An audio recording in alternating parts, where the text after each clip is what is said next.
Hello, everyone. Today we're going to be talking about government and concepts around the government. So, this is meant to just be an introductory idea and an introductory session. We're going to cover quite a few things. This should give you a better understanding of how to approach something like politics or international relations. If you hear screaming children in the background, I promise you we take care of them very well. What are we going to be covering today? We're going to cover a bit of an introduction to government. I'm going to talk to you about the social contract theory. We're going to look at the different ways or the philosophies around governance. We're going to look at types of policies that governments can have. We're going to look at systems of government and how to construct an obligation argument. That last bit is important. Right. Before we begin, a few important things. Firstly, immediately after watching this video, I think you should watch the choice video because most debates circle around the idea of should the government do something or should people have the choice of doing something. So this is only half of the understanding, which is from the perspective of the government. The other half of the understanding from the perspective of people will come from the choice video that's currently up. Second thing, do not regurgitate information. I need you to understand the content we're providing here and not just regurgitate it as it is written here. What I like to say specifically when I'm coaching schools again is if you don't understand something, don't say it. I have no desire to hear it if you don't understand it. You will either ask questions around it or you will go back and try to learn it, then you will communicate it. But if you don't understand it, don't regurgitate it.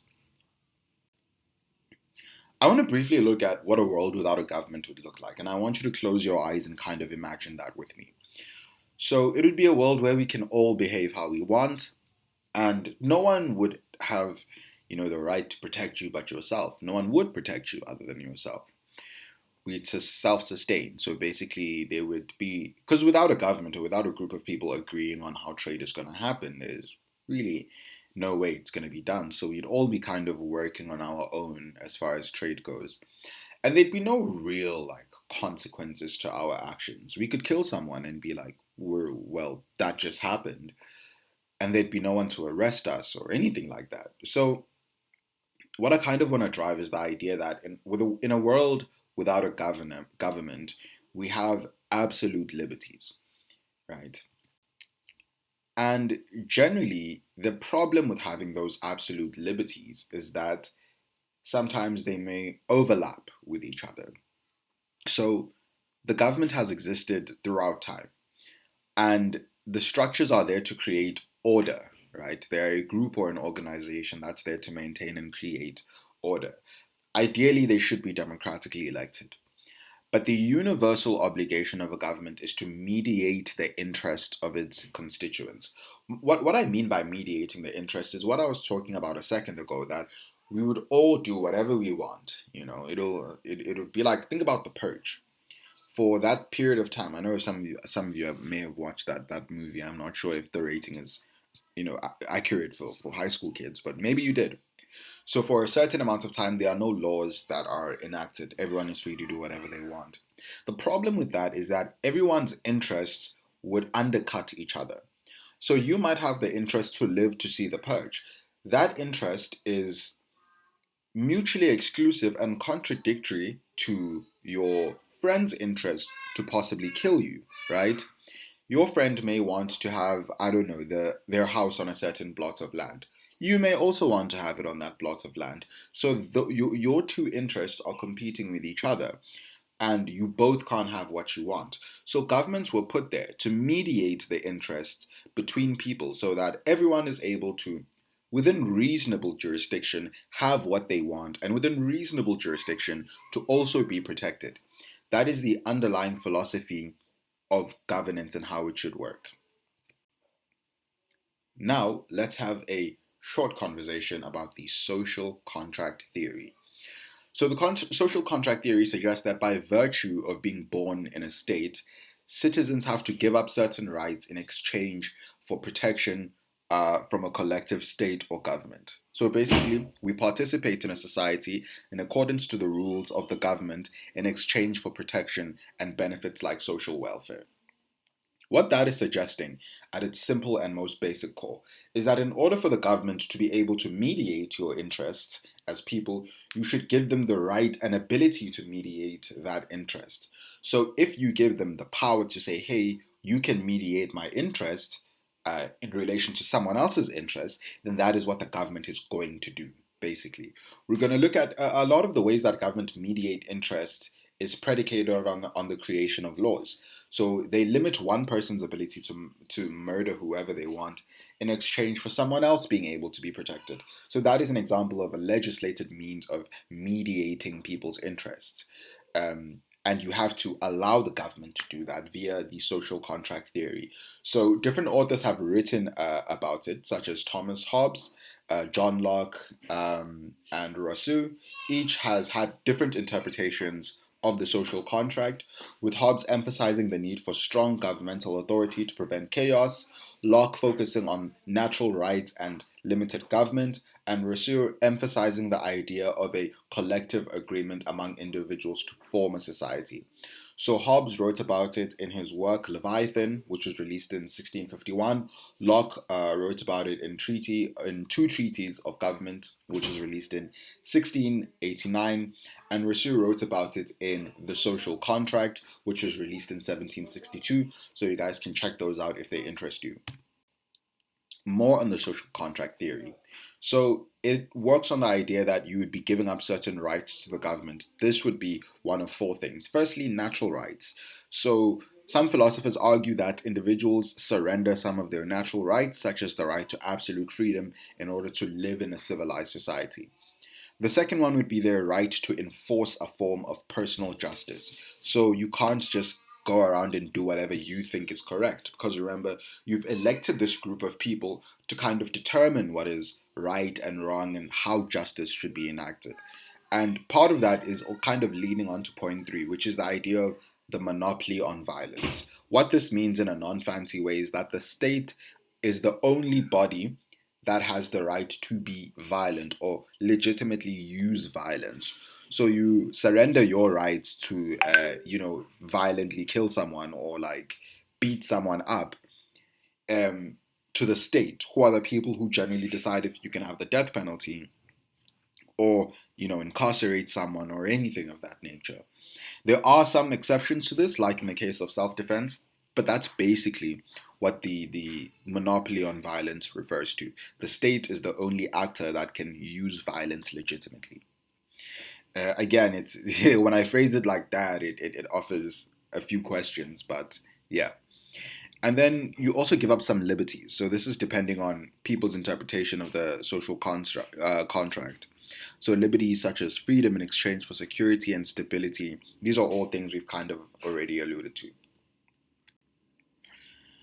Now we're going to touch on a few philosophies of governance and basically how they work. So we're going to talk about the three big approaches to governance, which is big government, small government, and the middle position.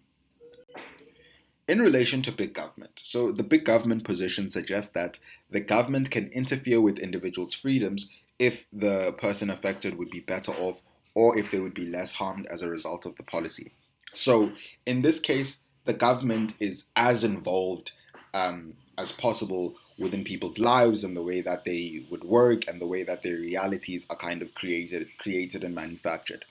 That's the concept and the idea around big government.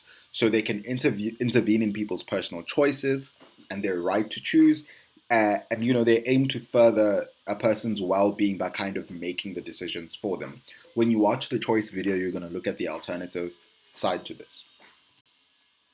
And then there are various justifications that are used for big government and kind of why it's right.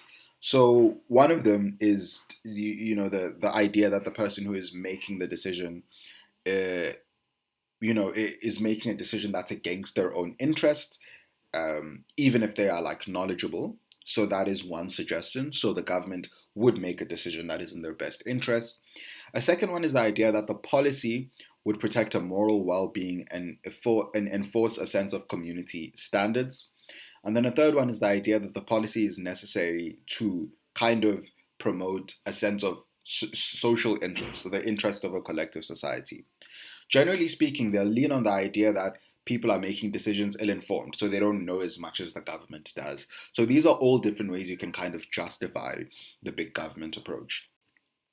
And big government, they can lean on multiple examples in terms of the applications of their policy. This could be stuff like banning harmful drugs, making wearing seat belts mandatory, requiring workers to contribute to their superannuation fund, requiring minors to have blood transfusion even if their religious beliefs forbid it, and requiring parents to ensure that their children attend school, and a wide variety of other things. The point is, big government intervenes in your life under the assumption that they are best suited to make decisions for your life, as opposed to you as a citizen who may not know as much as the government. The direct opposite of that is something referred to as small government. So the small government position supports limiting intervention in the lives of citizens to the greatest possible extent, right? So libertarianism is the most popular political theory that supports the small government approach. So it suggests that the role of the government is limited to narrow functions of protecting against force, theft, fraud, and enforcing contracts, and so on and so forth. So I think the Conservative Party in the USA is an example of a party that, in many cases, campaigns using small government rhetoric. So they just believe that the government should not be heavily involved in people's lives. So the way that the small government approach is kind of justified is that individuals are rational actors, so they can make decisions on their own lives. Also, the fact that individuals rather than governments are better suited to make decisions that would maximize their own happiness, and that the government just doesn't have a right to infringe on people's choices based on what they think is best for people. Right. Let's look at a few examples of policies that would be supported by policies that the small government approach would deem as illegitimate as wrong. So prohibiting self-endangering activity like driving without a seatbelt, prohibiting deviant but harmless behavior like, non-standard sexual practices, and so forth. So these are all the things that small government would deem as illegitimate. Then there is a really interesting middle ground here, which is the middle position. So simply put, the middle position suggests that government shouldn't tell people what to do. It shouldn't directly intervene in their lives. Instead, it can nudge them in the right direction or convince them of what is right or wrong. So an example of this would be providing a sin tax on things like smoking, or imposing more taxes on something like alcohol, or maybe the alternative is providing incentives for you to buy certain things as opposed to other things. So providing incentives or like tax write-offs for people who like wear seatbelts more frequently. I don't know. Basically, the main function of middle position is to nudge you towards doing the right thing, such that it is coercion, but you still are the person who is making the decision. So that's the middle position. Often you'd find that governments use a combination of all of these things. So the fatty food example is important when you're looking at the way that different approaches would take it. So a small government would approach this by essentially ending all sin taxes and allowing individuals to make their own choices. A big government might ban the fatty food altogether, but a middle position would might ensure that the food is properly labeled and also impose a sin tax. So these are the different ways a government may approach the idea of how to mediate people's interests and how to act within a state. Now we're going to look at the types of policies that a government can have, specifically when looking at how they address social problems. So there's the majoritarian view, which suggests that a policy can be moved forward if majority of the people agree on it. So if we want to uplift a disenfranchised group or the marginalized group in society, that can happen so long as the majority agrees on it. The alternative is the pluralist view. The pluralist view suggests that we should, or the government has an active obligation to protect disenfranchised and marginalized groups at all times, even if the majority doesn't agree with it. When you guys are watching the video about advancing social change, we provide a lot more details on both of these views and kind of how they work. But yeah, these are the types of policies that you might have. Then here we have a bit of a toss up where I kind of want to draw a clear difference between liberalism and libertarianism, which I don't necessarily think is the same thing. It's important for you to understand the difference between the two, given that libertarianism is the main belief that bolsters the small government approach. So it's important for you guys to understand each of these. So do go through this table, pause it and give it a read, whatever you prefer. All right, now we're going to kind of look at the different systems of government that we have. The first one is a democracy.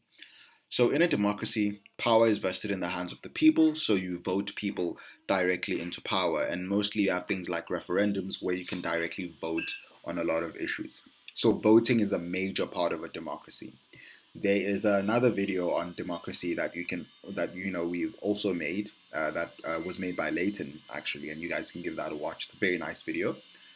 Then from there's a monarchy. So in a monarchy, there's a single ruler. It's usually a king or a queen, and they hold supreme authority over the state. So monarchies can be absolute, where a monarch can have unrestricted power, or they can be constitutional monarchies that are limited by the laws and the constitution. But basically, there's a ruler and a king, which is a king, and generally there might even be a royal family or something of that nature.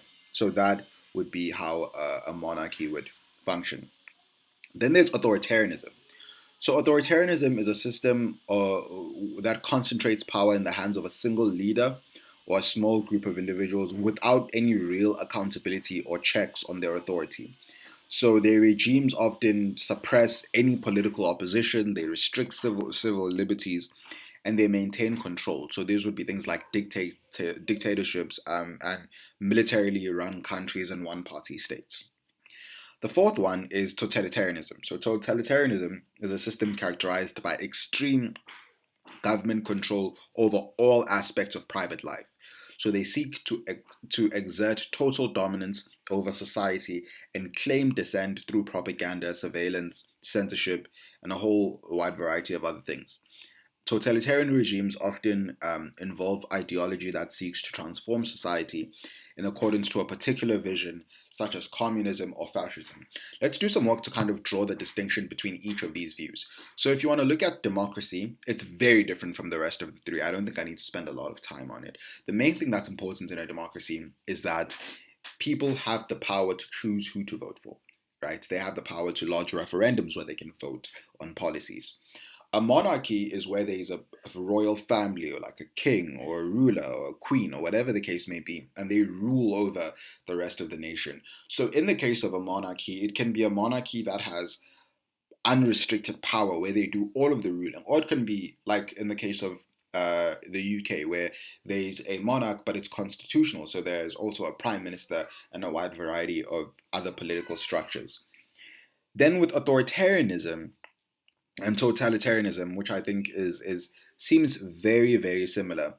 But within an authoritarian state, it's a system that concentrates power in the hands of a single group of individuals or one person. They don't have any opposition or anything. So then how is that separate for totalitarianism? With totalitarianism, they're more so focused on just controlling your life. It's not about leadership having all the power. They're in totalitarianism. They just want to control various aspects of your life and kind of move you towards a very specific direction. So those are the differences between the four of them. In a democracy, I think there are two examples. And again, the more we learn, the more we're going to kind of see that a lot of these things are a lot more fluid than you think. But I think the USA is an example of a democracy. India can be an example of a democracy. If you want to look at a monarchy, Saudi Arabia is a monarchy. The UK is also a monarchy. And you can kind of read up about how they exist and kind of how they function thereof. And if you want to look at authoritarianism, Russia under Vladimir Putin is a clear example of authoritarianism. I think China, to a great degree, is also an example of authoritarianism. And then totalitarianism, that would be something like Nazi Germany, where they literally controlled every aspect of life, the textbooks you read, what you could eat, when you could go out, who could occupy certain spaces. That's totalitarianism. So, and then North Korea is another example of a form of totalitarianism that kind of exists in modern times and modern day. What's important to note about all of these things is that they can kind of overlap. A monarchy can have democratic values, a totalitarian state can have very authoritarian and like monarchy values within it. There's generally overlap between them. There's never a clear cut idea of what is what and you know what isn't. But this is just so you have a surface level understanding of what each of these forms of governance are and kind of what they look like. Now, I want to talk to you about how to create obligation arguments. The reason why that's being done in this video is because the most common obligation argument you generally come across is the government mandate. So I think that's what we used to call it when I was a speaker. They'd be like, you're running a government mandate argument, which is not a bad thing, but we need to find ways to construct arguments for why governments should do things correctly. So this is kind of a criteria that would help you to do that. It applies to literally any actor and why they should have an obligation, but I'm going to kind of apply it to government in this scenario so we can talk more specifically about government. So in order to prove that an actor has an obligation to do something, we ought to prove three things. Firstly, that it falls within the scope of their responsibilities. Secondly, that it is a direct result of their actions. Thirdly, that the action falls within the scope of their own self-professed values. And as a bonus, just to make sure you have a nuanced argument and people won't respond to your argument stupidly, it's also nice to prove that they have the capacity to do that particular thing. Let's look at an example. Here we have the motion.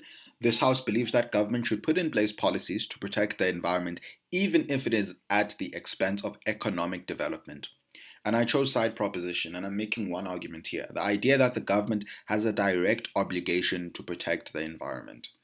And there are three, like the first level to the argument is the criteria, which is when does the government have an obligation to intervene in a problem? A, when it falls within the scope of their responsibilities. What you'll notice with each of these is that I add an example at the end to prove why my criteria is true. Because my criteria could be apples, oranges, bananas, thank you. But clearly that's wrong. In order for me to prove that my criteria is right, I need to provide an example of how it applies in the real world, right? So, for example, it's the obligation of the government to protect its citizens from national threats. We all understand that. We all know that. The second level is when the problem exists because of their actions. An example here was when the US accepted responsibility and paid reparations to Japanese Americans after they put them in internment camps during World War II. Then the third level is that when the intervention is within the scope of their self-professed values. So, for example, political parties make promises during elections and on their manifestos. They have the obligation of sticking to those promises because they are the ones that profess to them. So make sure you are justifying your criteria in that way as well. Right, level 2 is me proving my criteria. So here you can pause, read, or go through the slides. I provide 3 levels of analysis as to why the criteria is true. And then in addition to that, I also provide a third level which explains why the government has the capacity to intervene in this problem. Then I get to my very simple conclusion. That is how you should always construct your obligation arguments. All right, then there are a few motions here that you guys can use for practice. So make sure that you kind of go through these, let us know what you think. And yeah, that is just about it. I hope that the video was otherwise beneficial to you and that you were able to learn a few things along the way. Thank you everyone for making it this far into the video. We hope that the information was valuable to you and we hope that our course continues to enrich your debating career. Everyone who works at After Freedom does so by volunteering their time, absolutely free of charge. We are also dedicated to providing you with this information with no charge. If you would like to donate to After Freedom so that we can keep these operations running and so that we can get more people involved, please do see the details in the description. It would be really, really helpful to us so that we can continue helping you and the broader community. But with that being said, thank you very much, and we cannot wait to see you next week again.